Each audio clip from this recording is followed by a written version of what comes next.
Salutare, dragi oaspeți! Ai pornit? Este... Silvia, eu azi l-am invitat pe Dumitru Cojocar la noi la Mama Ligă. Bine ai venit, Dumitru! Salutare, salutare! Saram. Bine v-am găsit! Bine ai venit, Dumitru!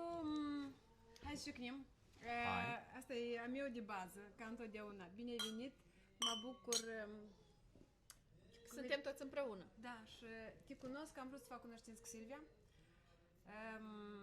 Și să povestim despre ale noastre. Ce facem, cum facem, când facem, Hai să ce vedem. facem. Noroc! Noroc! Așa, Silvia. da. Noi avem mămăligă. Bombardează pe Dumitru cum Dumitru, Da, ți-ți place mămăligă? foarte tare. Mămăliga preferata mea. Mămăligă, brânză și smântână, asta e... Poftă mare. Tu din ce La fel. regiune a Moldovei ești? Eu vin de la sud, raionul Cantemir, satul Țiganca. Mulțumim de detalii. Azi venim și noi. Tu așa ne spui detalii când ne aștepți Acolo? noi spței, da? Apropo, acolo, Mămăliga, eu nu cred că există o casă din sudul Moldovei, să zic așa, să lipsească mămăliga de pe masă. Da. Măcar o dată în săptămână ea este. Și ce mâncați mămăligă? Cu pește. Moșdei.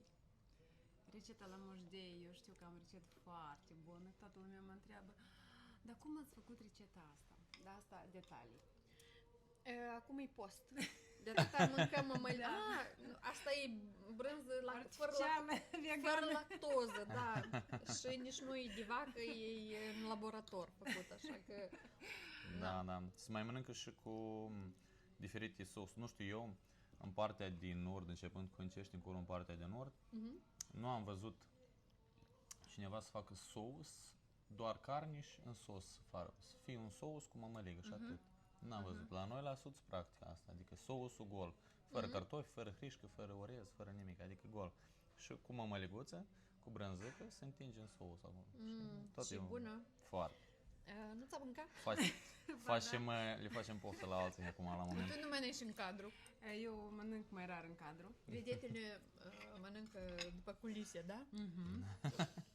Dar de sarmale nici nu mai zic nimic. De sarmalele lor reclamă nu le trebuie. Da. Dumitru, hai să... Apropo, unde mi-ai mâncat mămăligă de afară de Țărâncuța? Doar Germania. Moldova. În Germania n-am mâncat nicăieri. Doar acasă.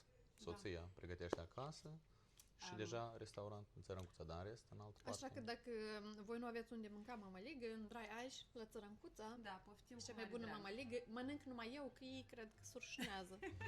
Da. Așa că... Eu de pe lângă mămăliga asta în câte bucate gustoase mai sunt. Eu când am venit prima dată în restaurantul Țărâncuța, plăcență că am gustat-o. Mă bucur tare mult, dar să revenim noi la întrebările noastre. Dumitru, tu ești la Cantemir, noi asta știm, numai și ne-ai spus. Vrei să ne spui, te rog, dacă vrei 2-3 cuvinte despre tine, despre copilărie, dar dacă nu, spune-ne, te rog, cum ai venit, de unde a apărut ideea, cine ți-a zis, ți-a povestit ceva de Germania. Cum ai ajuns tu la noi în Germania? Nu la noi, la noi! Acasă Da. în străinătate. Apropo, așa se numește podcastul nostru. Da,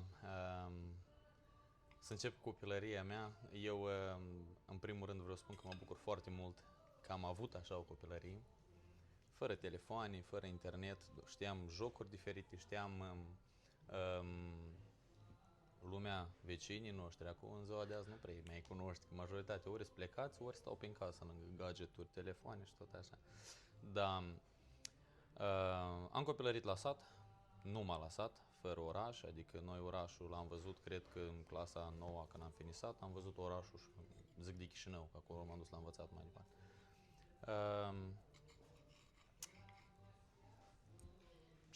Ce am făcut eu în copilărie? Am fost și băiat bun, începând cu clasele primare.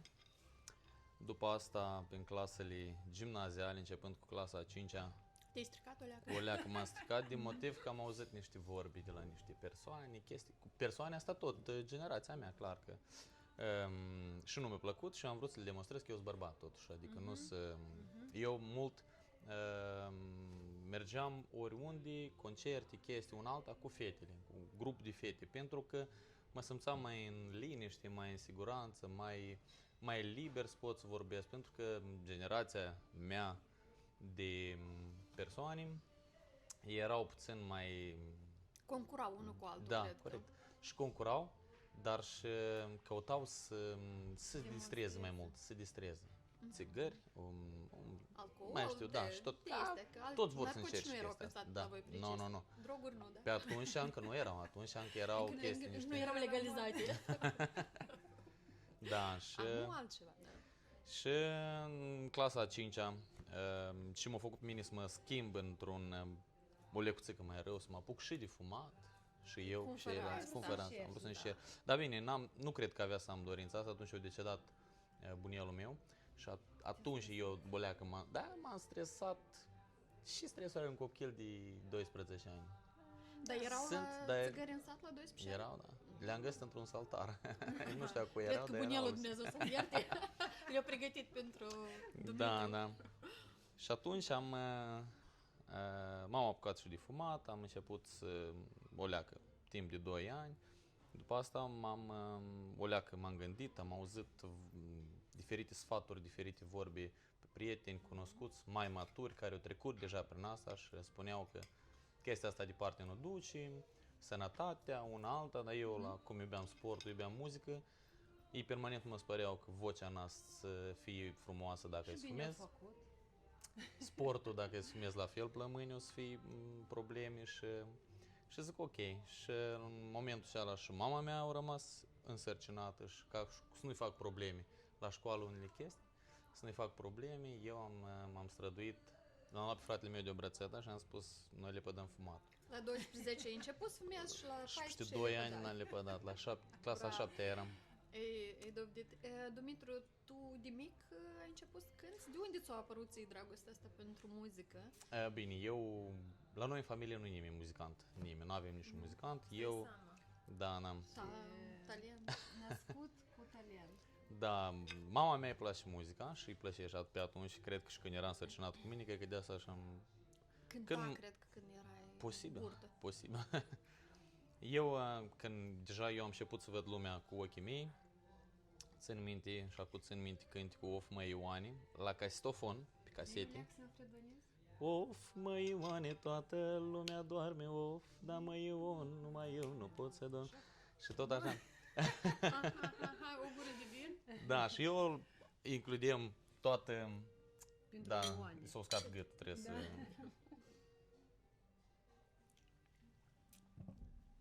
1, 2, 3, hop! Da. Este. Sincron. Și punem caseta și mă punem în fața la casetofonul și dansam dreapta, stânga și Mama a cântam. observat că poți cânta? Nu, ei n-aveau treabă cu mine cu chestia asta, că cânt sau nu cânt. Atunci, acum în ziua de azi, părinții mult observă și fac copiilor. Da, și saxează pentru că cât de cât lecuțică partea financiară s-a schimbat. Posibilitățile Da. sunt altele, avem alte. Pe atunci nu erau și dacă avea să vadă că cânt, cumva trebuie deja și la muzică cumva să mă duc. Iar bani, și atunci nu erau bani. Eu n-am crescut într-o familie, să zic, bogați, nu știu, ca la sat, cum s-o trăit la sat. Ca noi Da. toți. Cum erau, de fapt, vremurile pe La voi în satul Chișinău, cum? Satul Chișinău. La Chișinău. Orășancă. Dar știi, m-am gândit acum că bine ar fi să facem și noi așa. Copilul prin casă ceva face, dar noi nu observăm. Noi cât să investim bani, poate el urma să crească și singura să-și dezvolte talentul și să cheltuie din Da, cred că erau să am altă soartă acum, dacă părinții mei cumva la început avea să fac cumva cu mine cu muzica. Un accent, Da, pentru că ce ieșeam eu în cap, ce ieșeam eu în ureche și în suflet, da, corect, mă simt mult mai sus. Dar din motiv că nu am școala care trebuiește de muzică, cum să zic, atunci merg pe linia mea, da, singurel Posibilități care le ai, da. Da, și asta e. Dar știi, Dumitru, că sunt oameni de succes în domeniul muzicii care nu au avut studii. Dacă te uiți chiar la și Vocea României și multe, sunt oameni foarte talentați care cântă pur și simplu, da, după auz. Eu cred că sunt mai mult de 50% sunt mai mulți care nu au școală. Da. Da. Că nu toți Asta au înseamnă că posibilitate. noi nu ne oprește. Atâta timp cât tu vrei ceva cu adevărat să faci, o faci. Da, da, corect. Talentul... Ești cum ai venit, Dumitru, tu în Germania? După fumatul ăsta lepădat, învățat, școală, m-am dus la Chișinău să dau la muzică, adică să dau actele pentru a învăța la muzică. După, când am ajuns la Chișinău, mi-au spus că dacă îți place și sportul, tu n-ai să poți să faci sport și muzică, pentru că muzica e foarte complicată, note, chestii, una alta, acolo trebuie. Și eu am dat actele la sport și am zis că eu azi pot cânta, chiar dacă să ridic o haltieră în brață și azi pot cânta oricum. Bine, după sport am revenit frumușel la... Fumat? Nu, am revenit frumușel la... Că am învățat în Chișinău, am făcut studiile în Chișinău, colegii. Noi și mai glumim, mai râdem. Că nu, fumatul, uneori chiar visez noaptea și mă trezesc foarte speriat, că zic, eu am pus... Am jurat că eu nu mai pun țigara în gură. Nu și te când mă întoarce trezesc- necuratul în viața mea.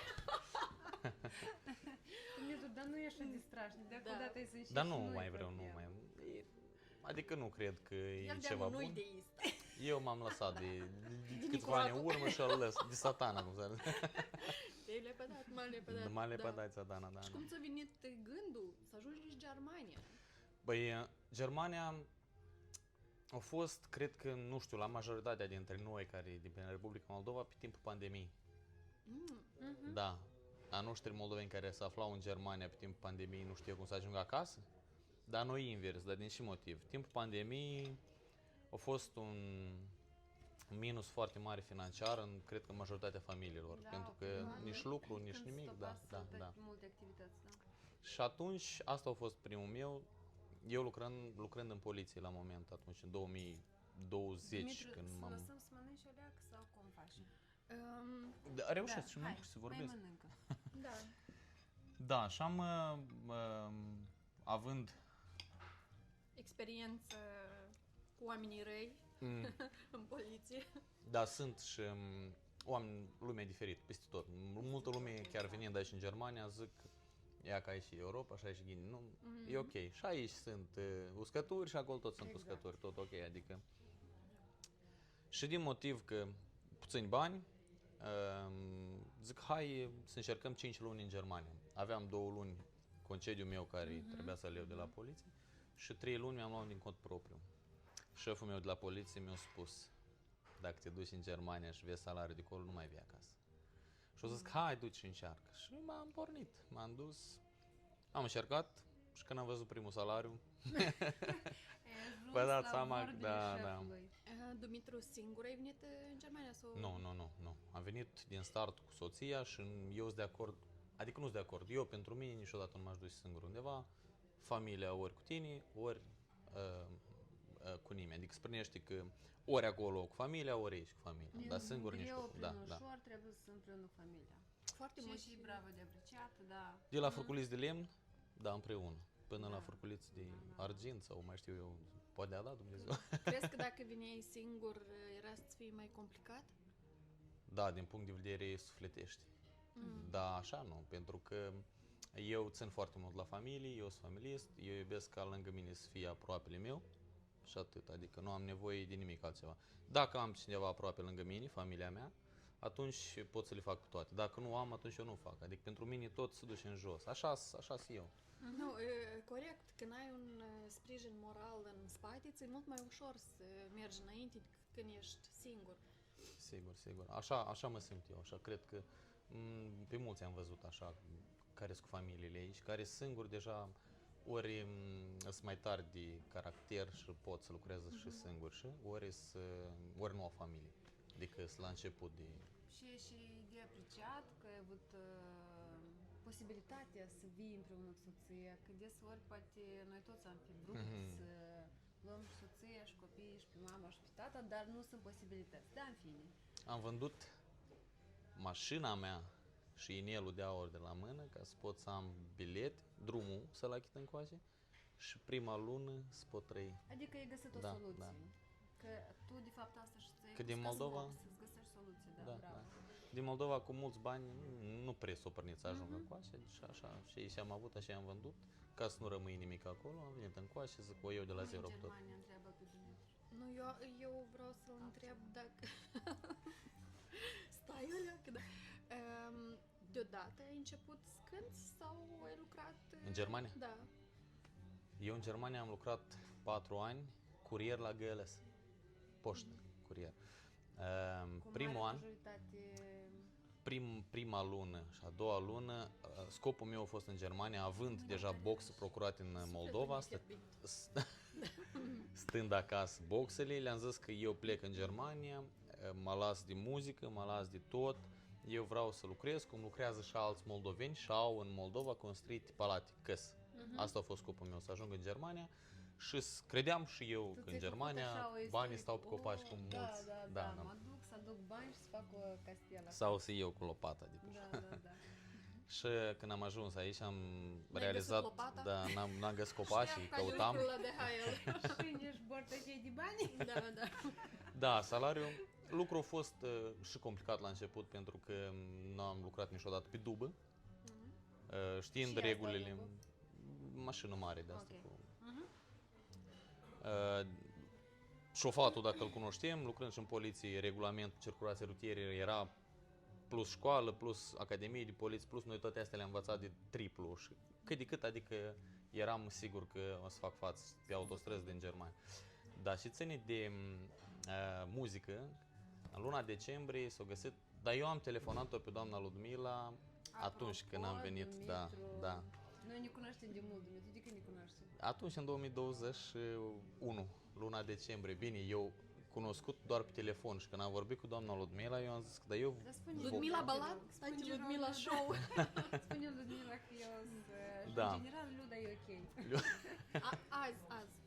Da, după înregistrare, vă rog, doamna Ludmila, sărut mâna. Da, am telefonat-o în decembrie.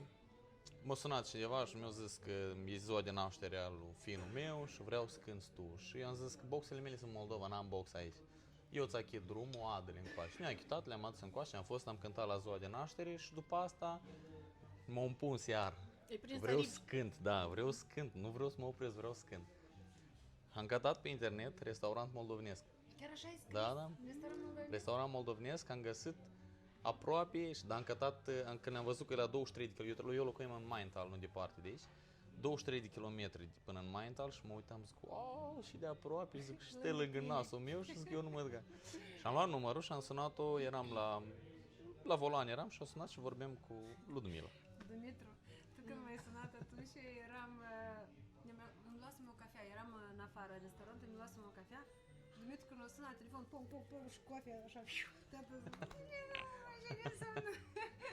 Da. Și am întrebat, zic, că am văzut că aveți restaurant moldovenesc, eu sunt muzician, cânt, aș vrea să vin să cânt, zic, nu am nevoie să ne achitați, eu vreau să cânt, vreau să mă expun cuiva, că n-avem acolo unde să cânt, să pun boxele. Ludmila mi-a spus, Dumitru, uite care e chestia, noi suntem, atunci încă era pandemie, încă era cu măști, încă toată lumea la muncă era cu masca pe față. Și a spus, uite, noi avem aici, sunt unele sărbători, dacă tu vrei și ai posibilitatea, noi te așteptăm, adică poți să vii cu asta. Adică mi-au dat cale verde, adică cum s-ar zice. Eu m-am încurajat în chestia asta, dar în loc să apăs pedala de accelerație, dar am apăsat tormozul chiar. Da, spate, și spate, stai uleac, nu-ți Eu uleac mă temem că eram la început, unele chestii nu le știam, avem de 4 luni erau deja pe aici în Germania și cât de cât cunoștem. Cum 4 luni? 4 luni sau 4? 4 luni avem atunci, când te-am sunat. Și a trecut o iarnă și în luna iunie, în luna iunie am fost invitat în Italia, la fel n-am mai cântat nimic, am fost invitat în Italia la verișoara mea la nuntă. Am luat soția, ne-am dus în Italia la verișoara mea la nuntă, era o formație acolo, cântau.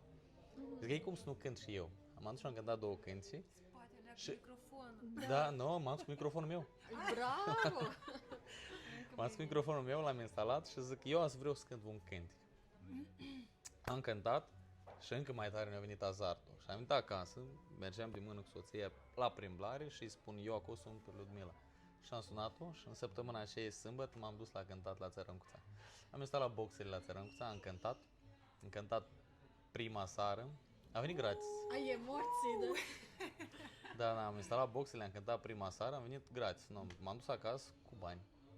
Adică s-a prănit că lumea le-a plăcut ce am făcut eu și mi-au dat 10-20 de euro acolo, da. Dar chiar dorniți de muzică. La început, eu când am venit aici în Germania, nu prea, chiar și eu am căutat pe internet să găsesc o formație să mă duc să cânt cu dânșii.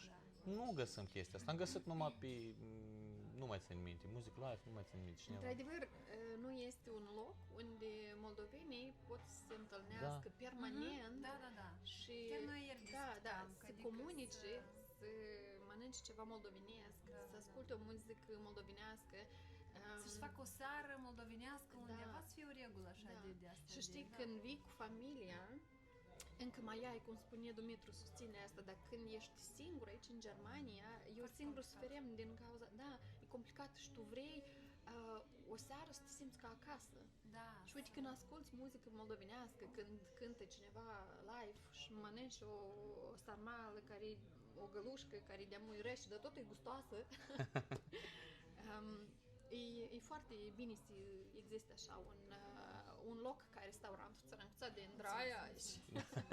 Eu permanent spun când vin la Țărâncuța, mă întreabă cineva unde te duci, dacă vorbesc la telefon, mă duc acasă. Mă vorbesc cu alea, cu mama vă vorbesc. Eu așa și-am zis Ludmila de la început, Ludmila e mama mea din Germania, de aici. Da, eu vreau și o tânără frumoasă, mereu și Dumitru, te rog frumos. Da, așa și să rămâi. Cum am cunoscut-o pe Ludmila la început, așa și-a rămas, încă am întrebat-o odată, la o zi din naștere, pare mi ce vârstă are și când mi-o zis, zic, no. Stai, Dumitru, cam așa Nu spune cred. că are 120 de ani. Ea are numai 100, Da, eu 20 am eu. 99. Eu am 20. Da, nu credeți, 100 numai, dar mănâncă mămăligă și dacă o să veniți și o să mâncați mămăligă de-a lui Liu, apropo, dragilor, Da. noi cu Silvia vă așteptăm la restaurant, nu neapărat la restaurant, să facem podcast, să povestim despre noi, despre moldoveni care suntem în Germania, dar deja ne numim acasă. Ce faceți, cum faceți, când faceți, ce vreți să faceți. Să vă împărtășiți cu noi și cu tot publicul nostru despre viețile voastre interesante. Dumitru, mai mănânci sau vorbim mai departe? Voi mănânc, gătiți eu întrebările, mai întâi. da, gătiți întrebările, că eu cu mare drag vă răspund la toate întrebările. Cu mare drag vă răspund. Mănâncă o leac de măliguță, bea câte o gură de... Să spunem la oameni și avem un pahar. Noi astăzi, din păcate, din cauza lui Dumitru, avem suc. Dumitru nu servește voi asta tare bine, știți? Dar Unii din voi, da? Dar noi... nu toți știu. Că Dumitru nu servește. Dar noi nu suntem de estea, noi bem. Să nu credeți că noi nu servim, dar ne-o stricat Dumitru.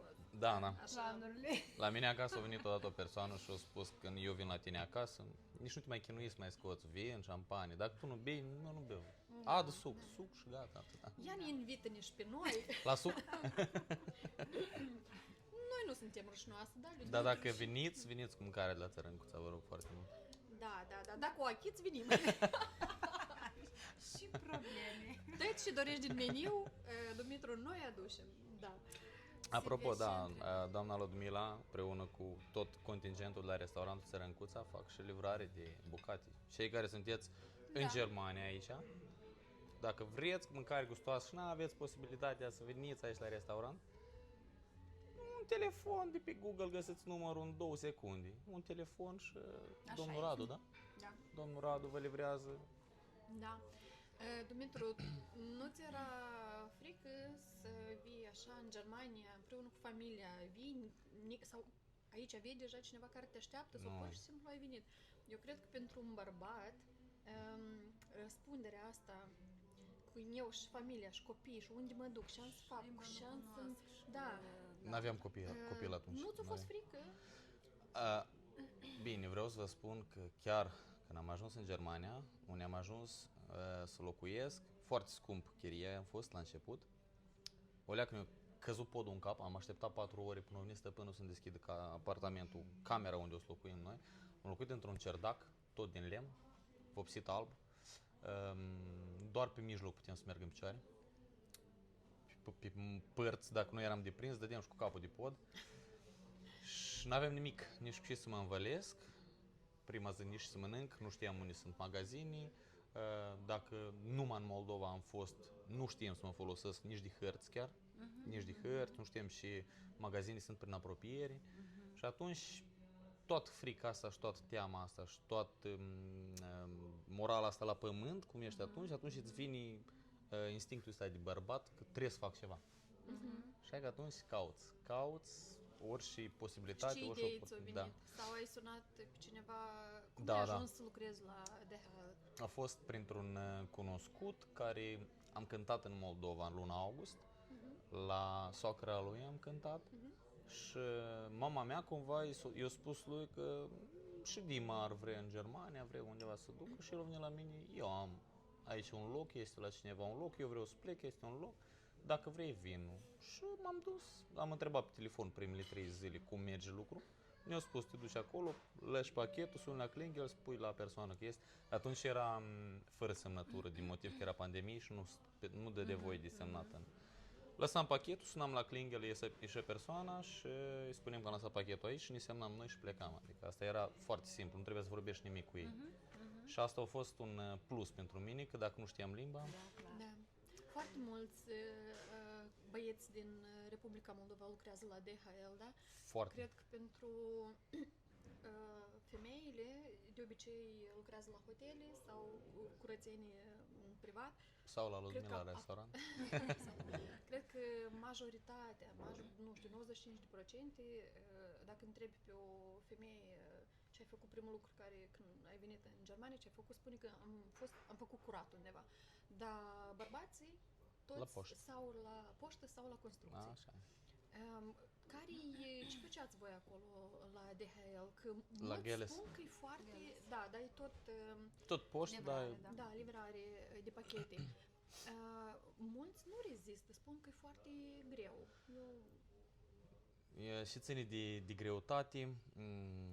Eu nu prea iubesc să lucrez.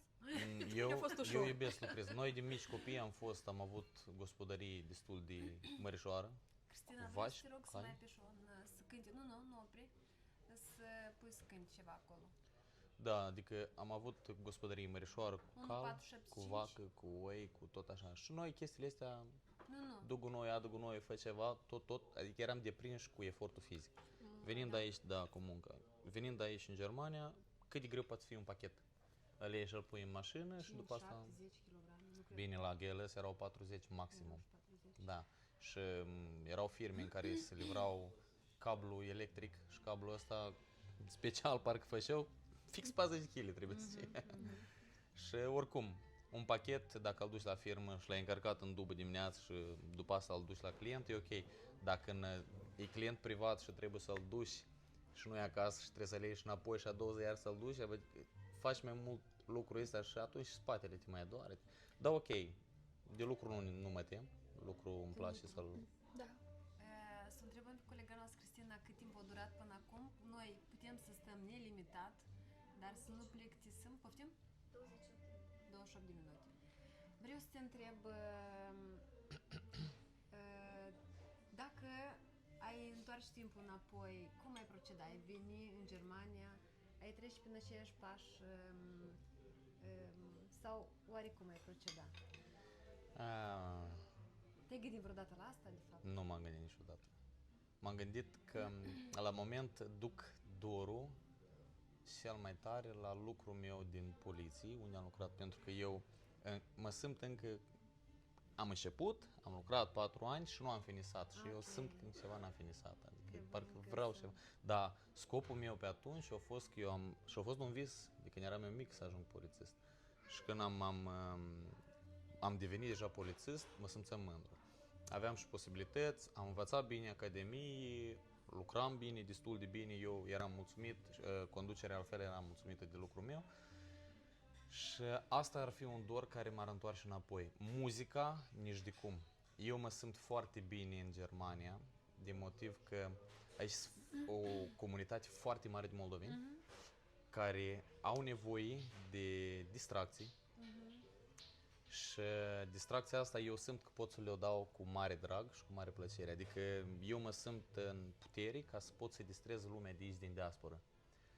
Pentru că ei sunt mai sinceri, adică ei moldovenii noștri, toată comunitatea, sunt mai sinceri aici față de cum am văzut eu unele persoane din Republica Moldova, care credeau cumva conducători de formații sau conducători de căți de cultură diferite care eu îi cunoștem. Adică de sorți sunt așa pe locul 2, Da, da. Adică la Dar talentul și posibilitățile care le aveai, nu puteai să te manifesti așa. nu cât de ori dacă am permanent. Din păcate. Din păcate, din și motiv. Permanent erau concerte, permanent trebuia să tot timpul nostru să ne dedicăm acolo și la un moment când venea vorba de remunerare, da, Doamne, ghini sănătate. Chiar da, Doamne. Uite, asta era remunerarea la noi în Republica Moldova, fără niciun cent. Și atunci eram nevoiți să lucrăm cât mai mult în altă parte. Eu parte. chiar vrei o leacă gât să luzi, dar este a fost de fapt un exemplu care nu era cel mai bun în remunerare, mai ales că tu nu servești deloc. Da, păi asta e. Permanent, eu din... Practic cred că rămâneai remunerat de fiecare dată. Da. doar cu mulțumesc. Doar cu mulțumesc.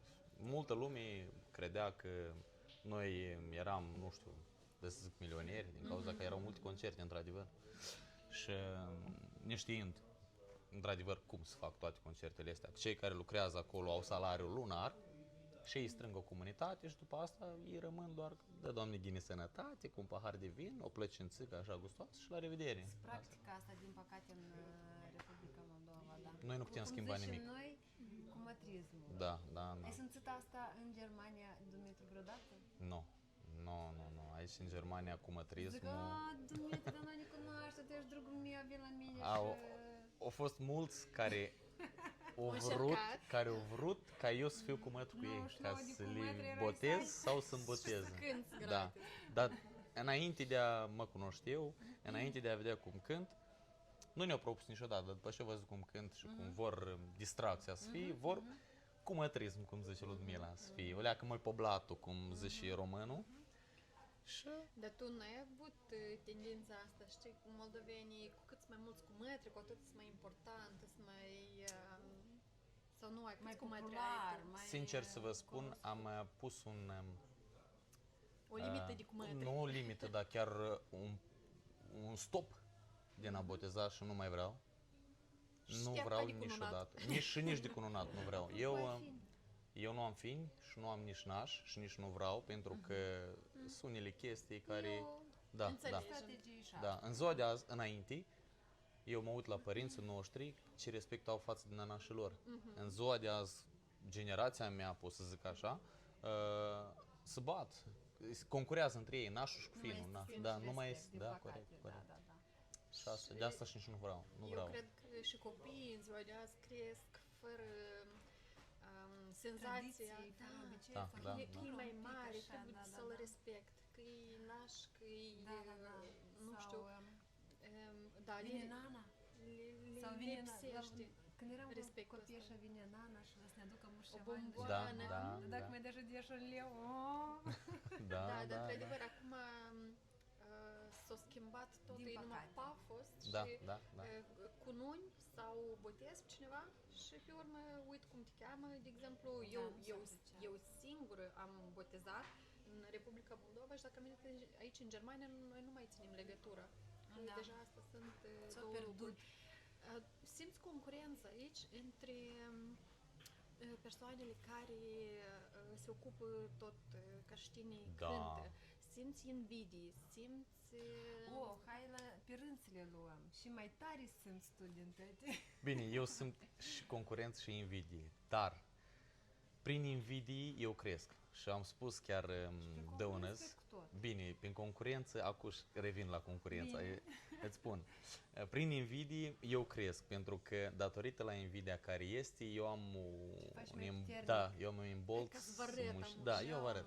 Dăunăz am avut o nuntă care cineva a spus două vorbe, care a spus două vorbe că Dumitru Cojocaru nu poate duce o nuntă. Adică moderator, DJ, solist și deja eu mai fac show cu Toba acolo. Și eu am făcut toată seara un live pe TikTok ca să demonstrez la 700-800 și ceva de oameni erau la mine pe TikTok, că într-adevăr Dumitru... Și am avut doar cuvinte de laude în privința asta și mirii la fel erau mulțumiți. Și atunci eu, după asta a doua zi, am filmat video și am spus că mulțumesc foarte mult la cei care mă invidiază, invidiați-vă mai mult, pentru că eu cu invidia voastră să ajung sus și ați vă privesc acolo jos. Dar pe unii, nu toată lumea, sunt unii care, cum am spus la început, pădurii fără uscături nu Corect. există.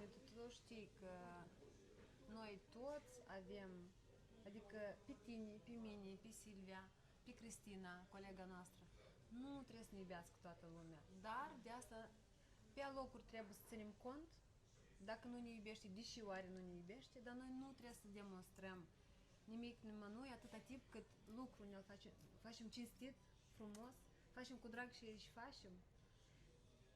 Cei care la moda, mă, cu hate. Da. Cât mai mult hate, cu atât mai repede crește. Din păcate și perioadele că crește contentul. Depinde ce-ți dorești. Dacă îți dorești într-o zi, nu știu, să ai milioane de vizualizări și e foarte important pentru tine, păi poți să faci și cu concurența? Da, deci am vrut să spun de invidii, chiar mă uitam la restaurantul doamnei Ludmila, de faptul că nu este invidiat persoana care nu face nimic. Cel care face ceva în viața asta o să fie invidiat permanent, criticat. Dar și ține de concurența pentru mine, eu dacă am fost și am învățat sport, eu tot timpul am avut concurența asta, dar și ține de sportiv, adică la sport concurența, adică tot timpul m-am zbătut să ajung mai în față. Da, la noi ca prin minuni au dispărut farfurile de pe masă. Da, am făcut o mică pauză. Nu cunosc cine a făcut asta, dar inteligența artificială cred că a făcut asta, la sigur. Nici nu a fost mămăligă. Asta așa noi am pus că lumea să creadă că Luda face mămăligă. Da. Dumitru, ascultându-ți istoria, a apărut o întrebare ferească. De unde tu iei puteri să mergi mai departe? De unde tu iei forțe să treci toate obstacolele? Da, Dumitru, de unde iei forțe să treci peste obstacole? De unde iau eu forțe? Eu chiar zi de zi, discutând acasă cu soția, spun că cea mai mare putere și forță care o am eu este familia mea și anume fetița mea. Eu vreau ca fetița mea, acum aici în momentul de față, să calce pe urmele mele, să ajungă acolo unde eu nu am putut să ajung. Și asta e un scop al meu, ca să muncesc mai mult și, dacă sincer, nici nu simt greutatea asta de a mă duce unde vreau eu, spre wow, cum să zic așa într-un cuvânt. Adică toată forța și toată puterea care o am eu acum la moment, cred că e familia mea, pentru că gândul meu e ca familia mea. Eu ca eu, permanent. Dacă cred că mai jos decât am fost, nu o scad niciodată. Când eram noi copii, pentru că cum au fost timpurile atunci. Da, familia mea vreau ca să ajung sus, adică să nu duc lipsă de nimic. Când copilul meu, când o să aibă nevoie să ceară de o jucărie sau la vârsta care trebuie un telefon, să nu zic, tata n-are bani. Vreau ca tata să aibă bani. Da, succes. Mulțumesc Vreau mult. să te întreb, referitor la fetiță, la familie, te-ai gândit dacă ai făcut o alegere corectă să vii în Germania? Adică tu cum crezi? E ok? E bine pentru ca Amelia să crească în Germania? Ai făcut o alegere corectă? Sau poate era mai bine acasă?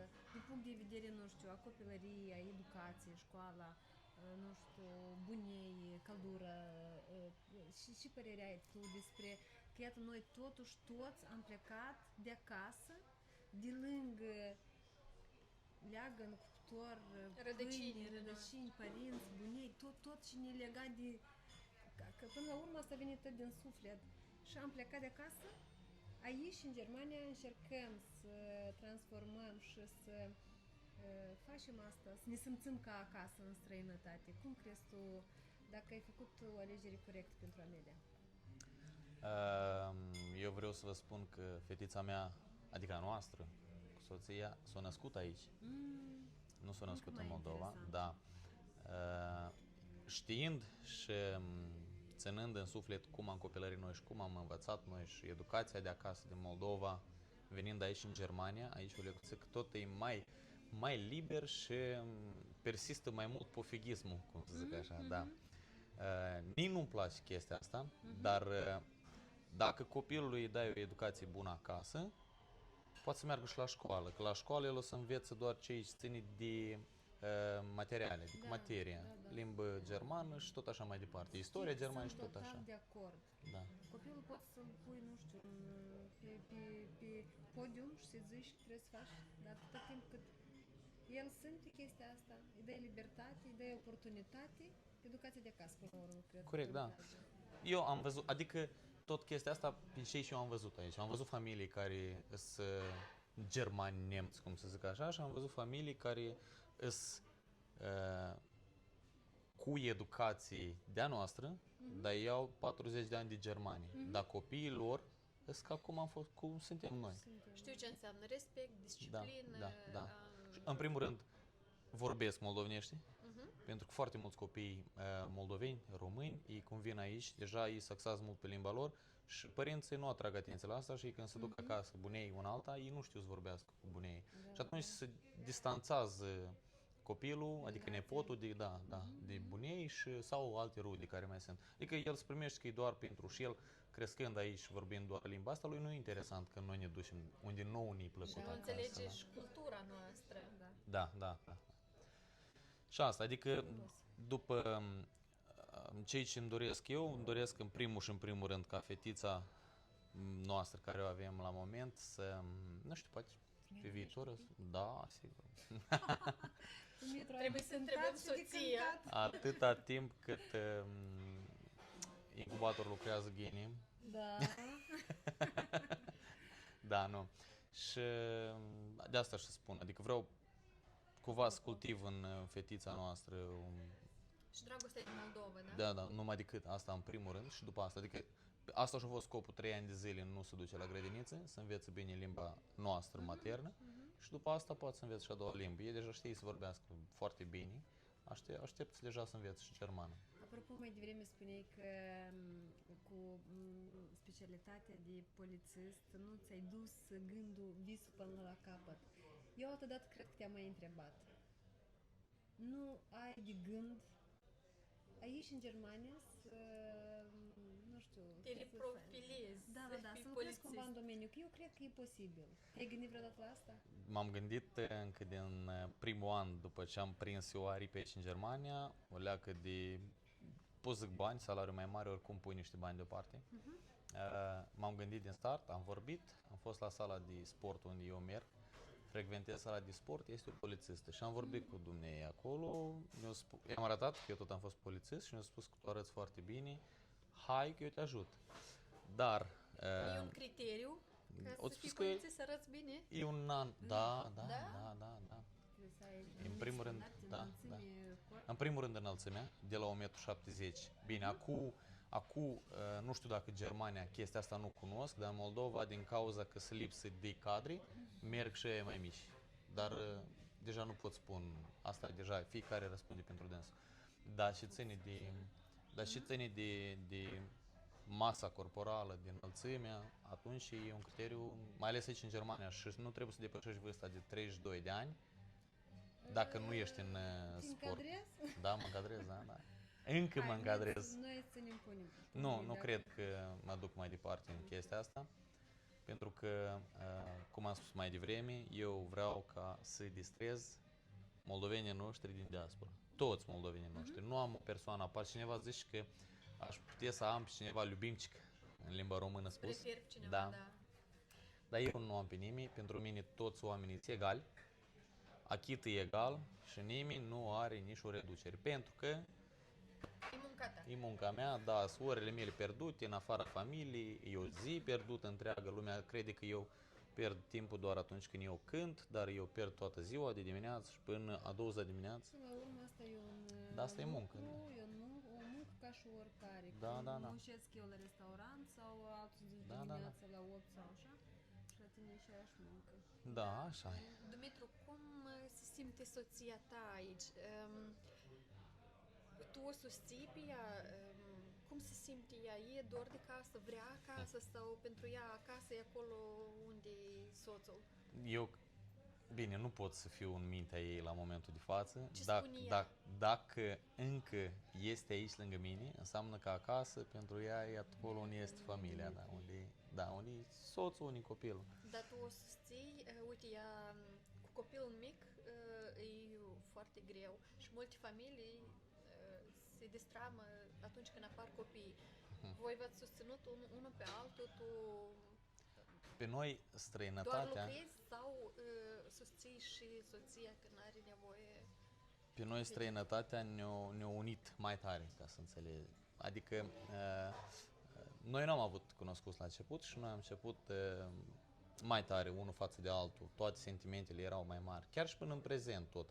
Eu mă strădui ca prietenii care am, de cred că în afară de câteva persoane, eu mari prieteni aici în Germania nu am și nici nu prea prefer să mă duc undeva să stau la frigărui sau în alta. Dacă mă duc, foarte repede tot se termină pentru că mă aștept acasă. Sau dacă ne ducem împreună, la noi fetița e mai distrată, nu? Eu mă strădui ca cumva o perioadă mai mulți nu prea merg pe la petreceri, distracție împreună cu copilul.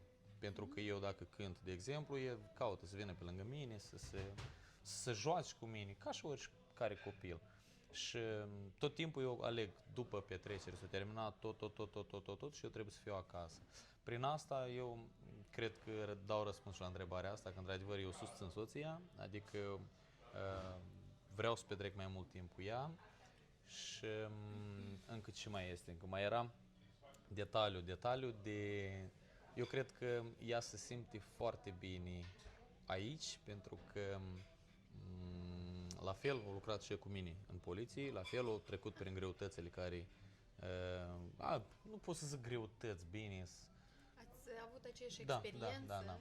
Adică știm cam un lucru de acolo, cum s-a achitat și cum s-a achitat aici lucru, deja poți și permite și unghii când Mai dorește multe. și un păr tuns și vopsit și nu mai știu acolo.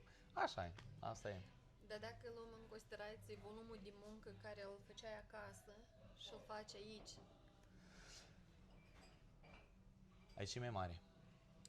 Aici, nu e mai mare, nu pot să că e mai mare și e mai greu, dar din cauza că limba se învață mai greu, e o limbă foarte grea, limba germană, îți pare lucru puțin mai greu față de Republica Moldova. Întâmpini mai multe dificultăți. Adică... Nu știi cum să te exprimi când găsești o greutate.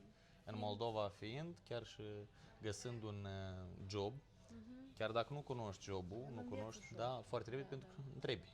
Dar aici, keine Frau, keine... De ce am întrebat?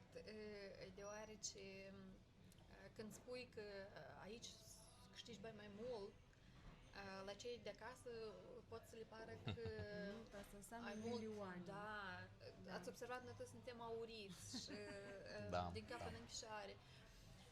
Dar aici, într-adevăr, volumul de lucru e mai mult. Da. Este, da, corect. Vreau să mai întreb ceva. Sunt dragi spectatori, cei care ne privesc, de fapt, întâlnirile noastre o să fie cu tematica. Suntem în Germania și facem noi în Germania. Cât stăm noi în Germania?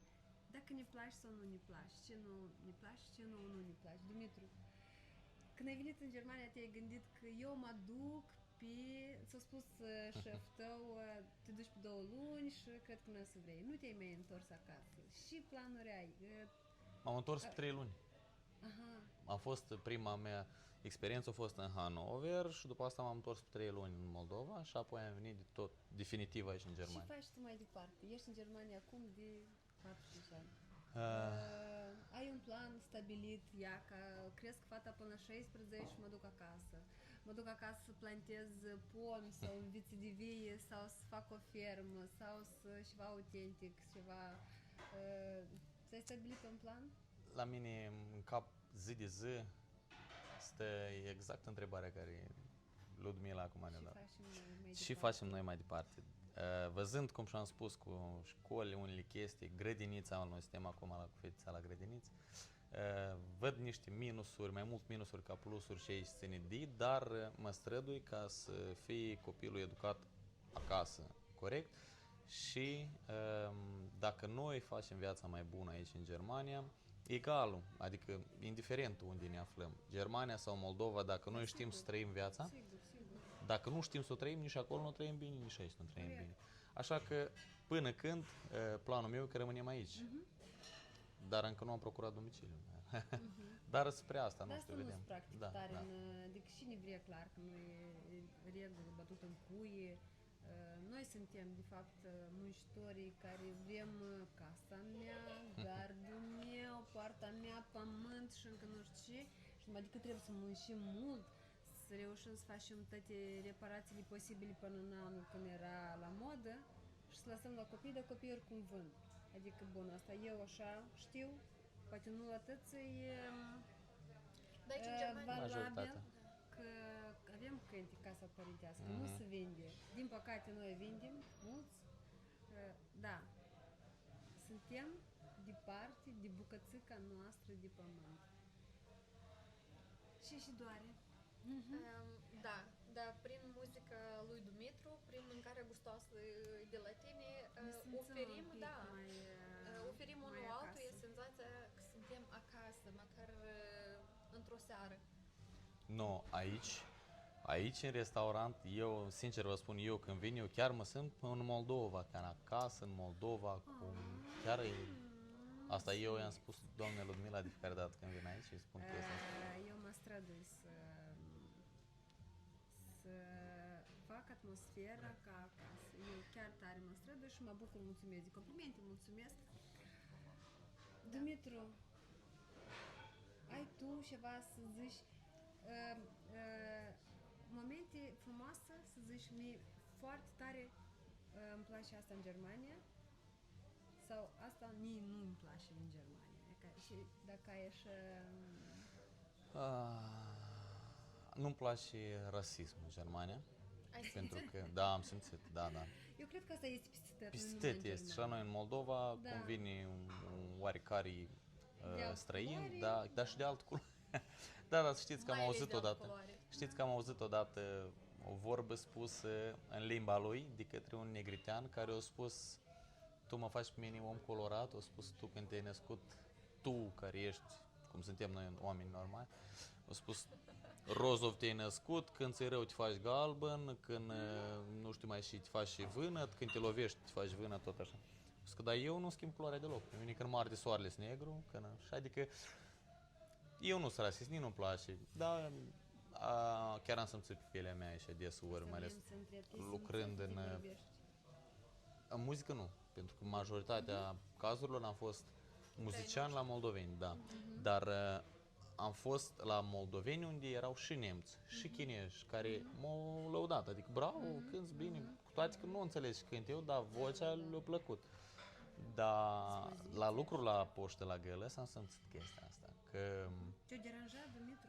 bine, da, chiar m-a deranjat. Eu, având un caracter de polițist, învățând acolo, știind drepturile, chestiile, este una asta, dreptul omului, da. Cred că aveai un statut în Moldova. Fiecare polițist are un statut în Moldova, nu pot zic de polițist, dar zici un om, dar mai ales de să vorbesc așa de un bărbat când cineva, o doamnă vine și vorbește cu dânsul, ca de la bărbat la bărbat, nu de să spun că să ai și femeile în Germania, majoritatea, nu pot zic de toate, majoritatea, ele se consideră la egalitate cu bărbatul. Nu zic de, oricum femeia ar trebui să fie la egal cu bărbatul, dar din motiv de putere. Da. Că i-ar putea. Și au fost unele cazuri când veneau diferite doamne și am avut eu unele chestii în care nu ne-au plăcut și atunci eu, într-adevăr, am simțit de la bărbați, nu știu dacă mi-aduc eu aminte de vreun caz de rasism, dar de la femeie am avut mare. Eu, de fapt, eu ca ofensă, bine, nici nu cred că am avut, dar poate și de fapt cum percep tu lucrurile. Dar eu știu că sunt într-o țară străină unde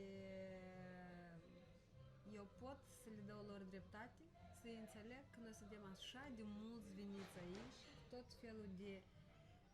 Adică nu suntem atât de diferiți și cu atâtea naravuri, obiceiuri, pentru dânsii poate proaste și deși ei trebuie să accepte în țara lor, în casa lor, cum ar fi, să vină la mine în gospodărie cineva și să zic că să-mi facă regulile, știi? Adică eu n-aș putea să accept chestia asta. Poate aș încerca să înțeleg dacă noi ne descălțăm la poartă, dar nu în casă, știi? Adică nu știu. Eu am simțit la maternitate când trebuia să nasc soția mea. Acolo toți au vorbit engleză, că soția mea nu cunoște germana și prefera engleză, că a învățat în școală. Toți vorbeau engleză, dar a venit o babă, că altfel nu pot să-i zic, care a spus, nein, tu ești în Germania, trebuie să vorbești german. Și nu a vrut categoric să vorbească limba engleză. Da, sunt Da, mai ei nu înțelegea. încăpățânați. Sunt, dar iarăși, știi, prin îndrăjala asta lor, noi suntem și noi mai stimulați să învățăm. Că Corect. dacă nu știi limba germană, totuși e greu să discurci în Da, da, germană. da. Da, e Și eu foarte cred greu. că e o chestie normală care noi poate pe moment să ne supărăm, dar de fapt dacă cauți mai de desubt e un plus și în asta. Ca- Trebuie să învățăm limba. Poate să fie un stimul cum Corect. și ăia care te invidiază, știi, și bă, las că Da. eu asta. Așa Până că- germană. Dacă aveți posibilitatea să învățați germana, învățați-o, că eu tot n-am învățat-o și nu știu. Ai ceva de dat vreun sfat celor care vor să vină? Ei încurajați sau ei spune, nu, mai bine stați acasă, că și așa e... Greu. Eu- Eu am un scop aici în Germania, pot, dacă să am puterea, sănătate și putere, să deschid o școală. noi dacă tot avem suc în pahare, mă scuz că te întrerup, noi rar facem zâni. Trebuie Noi să, n-avem pe și șocni. trebuie să punem un pic de țuică, dar... Așa e la neroz deodată zi, hai poate. Da, da, te îndeamnă. Hai bine. M-ai întrebat dacă Le-ai pot dat să un îndemn sfat, cineva, da, dacă pot da, să da. îndemn sau da. Adică eu, cum și-am spus, vreau și am un scop al meu să deschid o școală. Fie de dans, moldovenesc. Eu am fost și profesor coreograf de dans, am avut grupă de dansatori mici, de la mici, cel mai mic, 5 ani, și până la 13 ani avem, pe atunci era copilaș. Dar pot să fac față și la persoanele cu, adică Dar de unde la... ai învățat? Eu am învățat colegiul pedagogic, am învățat, am avut acolo ritmica, așa se numea obiectul, ritmica, la care eu acum pot să predau și dansuri. Doar că aici în Germania documentele noastre nu prea sunt recunoscute, trebuie să un an de zile trebuie să faci careva cursuri, dar eu vreau doar moldovenesc. Dar asta e încă pe scara de jos, mai am nevoie de să mai sar o scară ca să ajung acolo, unde am pus, dar o să-mi pun. Eu sunt, te încurajez, te susțin și dacă trebuie comand de ajutor, eu sunt numai pentru. Că într-adevăr, noi cunoaștem, noi putem, noi suntem muncitori și trebuie să ne susținem unul pe altul. Invidia e bună pe alocuri, dar pentru perioada de creștere și de asta, dar hai mai bine totuși să ne susținem, să ne încurajăm, să ne ajutăm.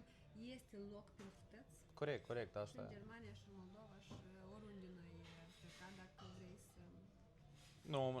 Nu sunt supărat pe nimeni care m-ar invidia sau care ar vrea să concureze cu mine. Eu, mai sus am spus, ține de concurență, poate cineva vrea să concureze cu mine. Eu n-am să concurez niciodată pentru că ca mine nu scânte nimeni și eu n-am să cânt ca nimeni. Adică eu sunt eu. 100%. Da. Eu sunt eu, dacă la om îi place cum cânt eu, nici eu nu iubesc cum cântă o altă persoană, dar iubesc cum cântă vorbesc de vedeti, care s-au deja titlul de artist sau mai știu. Dar eu sunt un simplu muzician care am o leacă de voce, o leacă de auz muzical, o leacă de talent de a distra lumea și aici ține dansuri și tot așa jocuri diferite. Și cu asta și vreau să mă ocup până când. Dumitru, eu am impresia că moldovenii de aici, din Germania, nu am experiență undeva în altă țară, cam își pun bețe în roate unul altuia. Am eu dreptate sau poate tu ai făcut altă experiență? Pot să o mai zic odată, că asta că e într-adevăr așa și este, pentru că am simțit asta chiar pe pielea mea și tot, ar putea să pui bețe în roate doar cei ce am văzut eu. Eu nu zic de toți moldovenii, eu iubesc foarte mult poporul meu și mai ales aici care suntem peste hotare, pentru că toți știm prin ce trecem aici. Toți trec, de fapt. Da, majoritatea, adică nu numai eu sau numai tu sau Exact, numai, da. Am simțit asta de la unii șefi care au o funcție de conducere și vor cumva să nu câștige cineva mai mulți bani ca dânsii. Și pe calea asta ei încearcă și pun bețe în roate, nu încearcă, chiar pun bețe în roate. Și toți moldovenii noștri dorind și mai ales neștiind limba, dorind să lucreze la tot moldovan, ei sunt nevoiți să-și găsească altceva de lucru și le vine greu și asta eu o numesc chiar o beță în roate la concret. Dar cunosc și foarte multe persoane care fac inversul din când un om vrea să se extindă, să facă ceva în viața lui și mai ales aici într-o țară străină, alte persoane îl ajută sau îi dau cu un sfat sau chiar și cu financiar. Sunt alții cu, era zic în germană, plaț cu loc, loc de lucru, sau chiar dacă au nevoie de un apartament, tot la foarte repede, sunt alții care sunt foarte săritori la nevoie. Eu când am venit în Germania, n-am avut Facebook, n-am avut TikTok, n-am avut Instagram, eu nici acum n-am Instagram. Eu știu cine să sună, Vadim Medov. Site-ul meu de socializare și site-ul meu de a mă expune publicului de aici, din diaspora, a fost doamna Ludmila, restaurantul Țărâncuța, pentru că eu aici am venit și aici am cunoscut toată lumea care eu îi cunosc în prezent, i-am cunoscut aici în restaurantul Țărâncuța.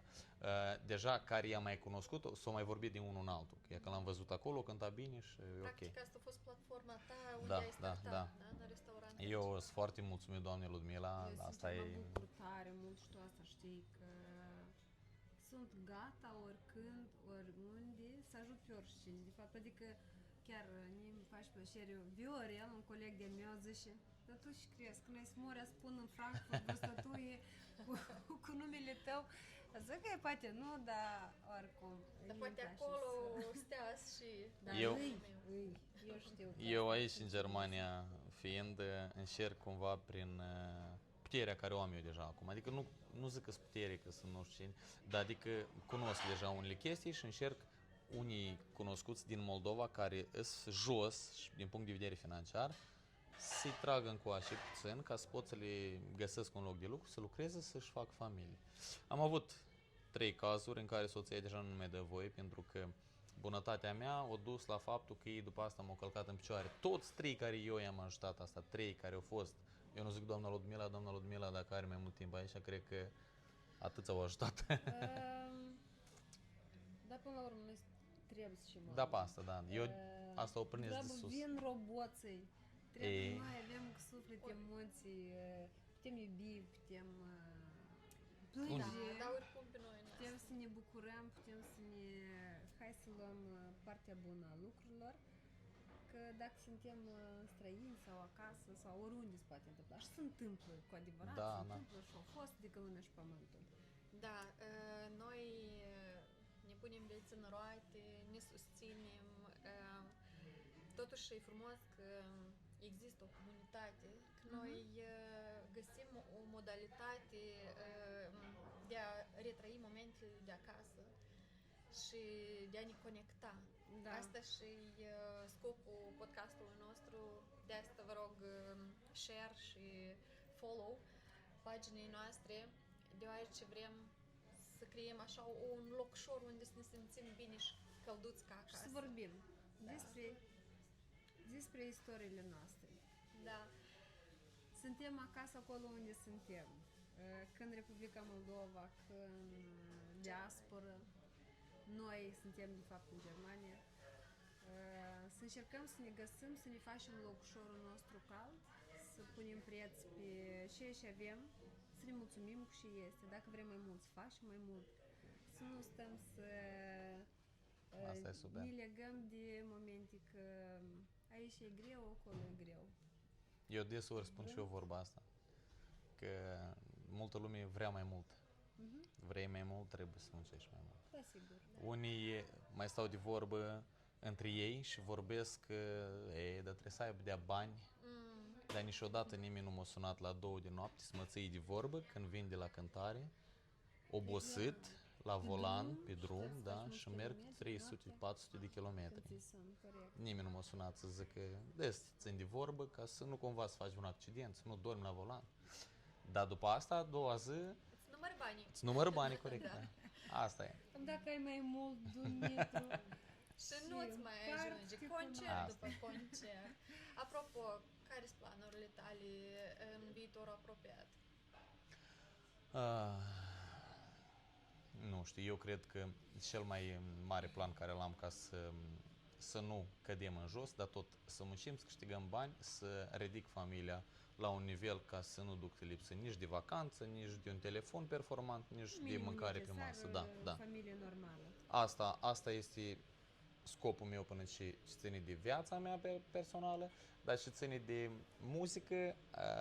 Recent a fost fratele meu, am construit un studio la mine acasă. Mai multe nu mai spun, deja o să vă arăt. Spunem Da. mai Da. târziu. Detalii Este. pe... Am detalii pe www. Da, da, da. Și Instagram trebuie să-ți faci. Nu vreau Instagram. Adică pentru mine și Facebook-ul e un site care e din timpul meu, dar am acceptat și sunt de acord acum pentru că văd acolo foarte multe chestii și anunțuri și unde aș putea să mă duc și după asta nu-mi pare rău că n-am fost dacă m-am dus. Dar de fapt când nu aveam Facebook și se întâmpla un eveniment, eu nu eram prezent și după asta zic că dar eu n-am știut. Da, da. Asta e. Bine. Atunci noi îți urăm succes mai departe, Dumitru. Mulțumesc foarte mult. Mulțumim că ai acceptat invitația noastră. Succes în tot ceea ce faci. Eu spun întotdeauna, atâta timp cât noi pe nimeni nu deranjăm, nu facem rău nimănui, nouă n-are cum să nu ne reușească. Tot în viață este posibil. Dacă minim, un singur om o mai făcut. Dar suntem mulți pe pământul ăsta. Și important este să ne susținem. Da, da, oriunde nu ne-am aflat. Că e Moldova, Cristina, că mai ai ceva de adăugat oare?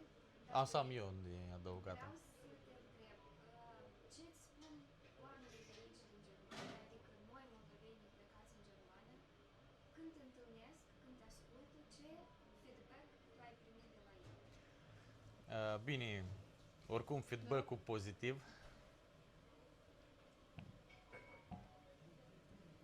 Oricum feedback-ul pozitiv tot timpul o să fie scos la iveală, adică o să fie spus și o să-l audă și eu și toată lumea.